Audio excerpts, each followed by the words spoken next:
मिला था, इसलिए ट्रंप भी नोबेल चाहते हैं। भारत पाकिस्तान पर फेक क्रेडिट ले रहे हैं ट्रंप, ये जॉन बोल्टन कह रहे हैं। ट्रंप का कोई भी दावा सही नहीं हो रहा है, ये भी बोल्टन की ओर से कहा गया है। और ये भी कहा गया है कि आपको बता दें कि ट्रंप के पहले कार्यकाल में जॉन बोल्टन उनके राष्ट्रीय सुरक्षा सलाहकार थे। ऐश्वर्या, जो एक महत्वपूर्ण बात दिखाई दे रही, समझ में आ रही, वो ये है कि ट्रंप क्या कंफ्यूज है या फिर ये उनकी रणनीति का हिस्सा है, स्ट्रेटजी है। जी, मेरे को लगता है कि वो खुद तो कंफ्यूज नहीं है, लेकिन वो बाकी पूरी दुनिया को और अपनी टीम को भी कंफ्यूज रखते हैं। वो अगर आप देखें, एक ट्रंप का शो आता था, मुझे ऐसा लग रहा है ट्रंप अमेरिका को अपने शो की तरह चलाते हैं। उनके शो में किसी को पता नहीं लगता था कि वो किसके साथ क्या करने वाले हैं। कभी वो तुलसी गबार्ड को सही बोल देते हैं, कभी वो तुलसी गबार्ड को गलत बोल देते हैं, कभी वो अपने जेडी वैंस को सही बोलते हैं, कभी वो किसी को सही किसी को गलत, वो सबको अपने टेंडर हुक्स पे रखते हैं, वो सबको कंफ्यूज रखते हैं। वही चीज वो देशों के साथ करते हैं।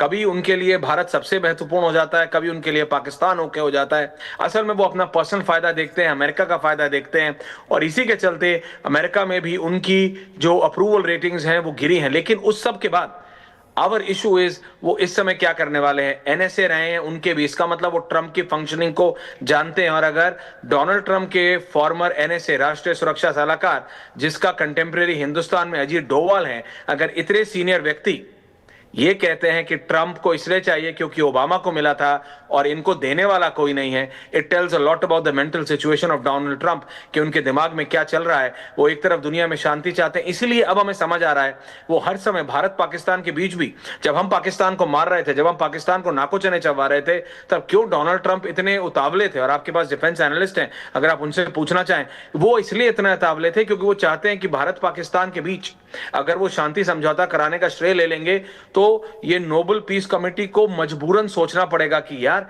ये पॉसिबल है, ये पॉसिबल है। और इसीलिए उनको पता है कि उनके जो so called leftist intellectual lobby है, वो नोबेल पीस प्राइज की लॉबी में भी बहुत हावी है। तो इस सब के चलते ये मिक्स प्रतिक्रियाएं। लेकिन मैं फिर कह रहा हूं, सबसे बड़ा इशू सिर्फ ये है शनिवार और इतवार के लिए कि इज अमेरिका जंपिंग इन, क्या अमेरिका मिसाइल्स लॉन्च कर रहा है, क्या अमेरिका जो वो फाइटर प्लेन्स अपने जो उसने मिडिल ईस्ट में भेजे हैं, जो उसने अपना सबसे बड़ा युद्धपोत वियतनाम से मोड़ के मिडिल ईस्ट में खड़ा किया है ईरान इराक की जंग के बाद, 90 के दशक के बाद पहली बार, क्या America full on boots on ground करेगा और ईरान पे अटैक करेगा। Back to you and your panellist Anamika. और बिल्कुल, और कैप्टन श्याम जी हमारे साथ हैं इसी सवाल के साथ। कैप्टन श्याम जी, जो आप ऐश्वर्या कपूर ने उठाया कि क्या अमेरिका की एंट्री होने वाली है। धन्यवाद शनो वरुणा। देखिए, मैं अब पहले आपको कहूं, ट्रंप के बारे में इतना आकलन किया जा रहा था, बड़ा ट्रम्पेट है उनका, मैं बार बार कहता रहा हूं।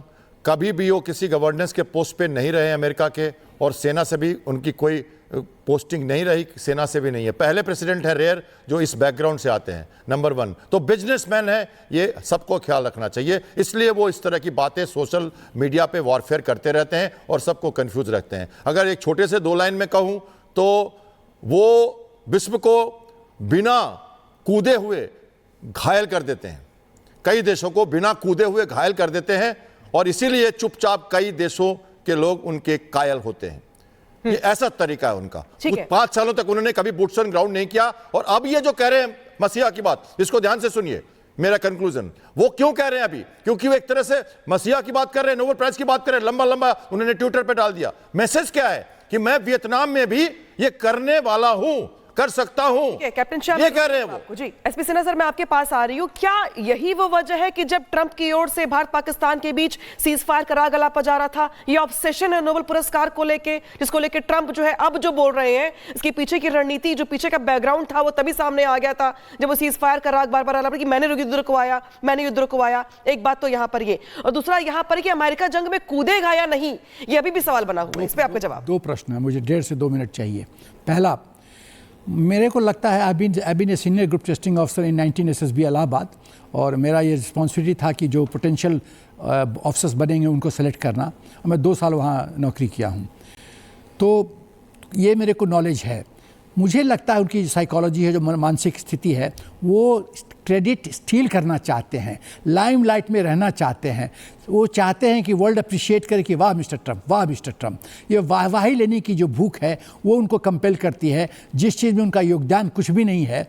मोदी जी ने साफ कर दिया कि हाँ, आपकी जो वाइस प्रेसिडेंट से मेरी कोई बात हुई है उसमें तो अमेरिका का कोई रोल ही नहीं था। ट्रेड की कोई बात ही नहीं हुई, तो आप क्रेडिट कैसे ले रहे हैं? और डायरेक्ट इस तरह से बात करना कि ऐसी कोई बातचीत नहीं हुई तो डायरेक्ट इंसल्ट है। मिस्टर ट्रंप को इस बात समझना चाहिए। लेकिन मुझे कहीं कहीं लगता है ये भी इनका चरित्र है कि लोगों को गेसिंग में उलझा दो कि ट्रंप जब हर एक बार पलटी मारते हैं तो किस समय क्या पलटी मारेंगे किसी को पता नहीं। दूसरी बात, क्या अमेरिका बैटल ज्वाइन करेगा? ये डिसीजन फैसला मिस्टर ट्रंप का होगा, जो कि उनके डिसीजन मेकिंग में स्टेबिलिटी नज़र नहीं आती है। अभी उन्होंने कहा कि हम 14 दिन वेट एंड वॉच करेंगे। बैटल ज्वाइन करने के दो तरीके हैं, आउटसाइड सपोर्ट या inside boots on the ground. Boots on the ground तो बहुत क्लियर है, ट्रुप्स लैंड करेंगे, एक्टिवली पार्टिसिपेट करेंगे। आउटसाइड सपोर्ट में मटेरियल सपोर्ट, लीडरशिप, साइकोलॉजिकल, इस तरह का सपोर्ट वो तो अमेरिका कर ही रहा है। सबसे इम्पॉर्टेंट क्वेश्चन है, क्या फिजिकली अमेरिका के फोर्सेस इन्वॉल्व होंगे बैटलफील्ड में? डिपेंड करता है कि मिस्टर ट्रंप मिस्टर पुतिन से कितना डर जाते हैं। मिस्टर पुतिन ने साफ कहा है यदि अमेरिका ज्वाइन करेगा तो इसको बड़ी कीमत चुकानी पड़ेगी, और इसीलिए 14 दिन का जो ग्रेस पीरियड मिस्टर ट्रंप ने लिया है ये उस स्टेटमेंट का असर है। तो क्या मिस्टर ट्रंप इतना बड़ा रिस्क लेंगे कि चाइना और एक दूसरा फ्रंट खोलेंगे, चाइना और रूस फ्रंट? क्या ये कर पाएंगे? वो वक्त बताएगा। ठीक है, बिल्कुल। और इस बीच एक और बड़ी खबर आ रही है, ईरान के विदेश मंत्री अब्बास का अमेरिका पर आरोप। अमेरिका ने कूटनीति के नाम पर धोखा दिया। ये ईरान के विदेश मंत्री अब्बास अगराची ने कहा है कि अमेरिका ने इजराइल के हमले के प्लान को छिपाने के लिए कूटनीति के नाम पर धोखा दिया। अब अमेरिका पर हम कैसे विश्वास करें, कैसे विश्वास किया जाए? दरअसल ईरान और अमेरिका के बीच परमाणु कार्यक्रम पर ओमान में कई दौर की वार्ता हो चुकी थी। आगे भी वार्ता के लिए समय तय किया गया था, लेकिन इसी बीच इजराइल ने ईरान पर अटैक कर दिया। यूके देवनाथ जी क्या कहेंगे? विश्वास कैसे करें अमेरिका पर, यह सवाल है। इसमें कोई शक नहीं है कि ईरान बड़ी कोशिश कर रहा था कि ओमान में जो बात हो रही है, 5 दौर हो चुके थे अमेरिका के साथ। जो मीडिएटर्स थे उनको भी लग रहा था कि छठे दौर में शायद बातचीत कुछ हद तक सॉल्व हो जाएगी। मुद्दा एक ही है, क्या ईरान के पास बम है? क्या ईरान बम बनाएगा? ईरान ने कहा मेरे पास बम भी नहीं है, हम बम बनाएंगे भी नहीं। उन्होंने कमिट किया था। आयतुल्लाह खोमेनी ने कहा और ईरान के जो प्रेसिडेंट हैं पेजेश्किन, उन्होंने भी कहा। बात यह है कि अमेरिका इंतज़ार कर रहा था इजराइल को ट्रिगर करने के लिए। सही टाइम पे उन्होंने इजराइल को ट्रिगर कर दिया, इजराइल ने हमला कर दिया। अमेरिका ने शुरुआती दौर में क्या बोला कि हमें तो पता ही नहीं था कि इजराइल ये हमला करने वाला है, हमने इजराइल को नहीं बोला ये हमला करने के लिए। ऐसा हो ही नहीं सकता। जैसे कि जनरल सिन्हा बोल रहे थे, ये इस हमले की पूरी तैयारी, इंटेलिजेंस, बाह्य सपोर्ट, लॉजिस्टिक्स, हथियार, स्टैंड ऑफ वेपन्स, सब तो अमेरिका ही दे रहा है। इस हमले में हम देख सकते हैं F-16 का इस्तेमाल हो रहा है, F-15 का इस्तेमाल हो रहा है, F-35 का इस्तेमाल हो रहा है। ये सब तो अमेरिकन वेपन्स हैं। तो अमेरिका इसमें इजराइल के साथ था, हमेशा रहा। सवाल ये उठता है क्या अमेरिका हमला करेगा? हमें सोचना पड़ेगा। डोनाल्ड ट्रंप ने ये तुरुप का क्यों भेज दिया कि मैं 2 हफ्ते के लिए, 14 दिन के लिए इंतजार करूंगा? देखिए, अमेरिका को अब ये आइडिया हो गया है कि ईरान के पास जो लॉन्ग डिस्टेंस बैलिस्टिक मिसाइल हैं 2000 थे, उन्होंने ऑलरेडी 800 फायर कर दिए हैं, 1200 बचे हैं। हर रोज ईरान 50, 60, 70, 80 बैलिस्टिक मिसाइल मार रहा है, और 12 दिन के अंदर ईरान के सारे बैलिस्टिक मिसाइल खत्म होने वाले हैं। इसीलिए अमेरिका जिस तरीके से ट्रंप के बयान सर लगातार बदल रहे हैं, उनकी स्ट्रेटेजी बदल रही है। कभी वो कहते हैं कि युद्ध करना है, कभी कहते हैं कि 2 हफ्ते का इंतजार, कभी नोबेल पुरस्कार की बात छेड़ देते हैं, कभी कई देशों का जिक्र कर देते हैं। तो सवाल खड़े होते हैं कि आखिर ट्रस्ट जो है अमेरिका के ऊपर कोई कैसे करे, कोई भी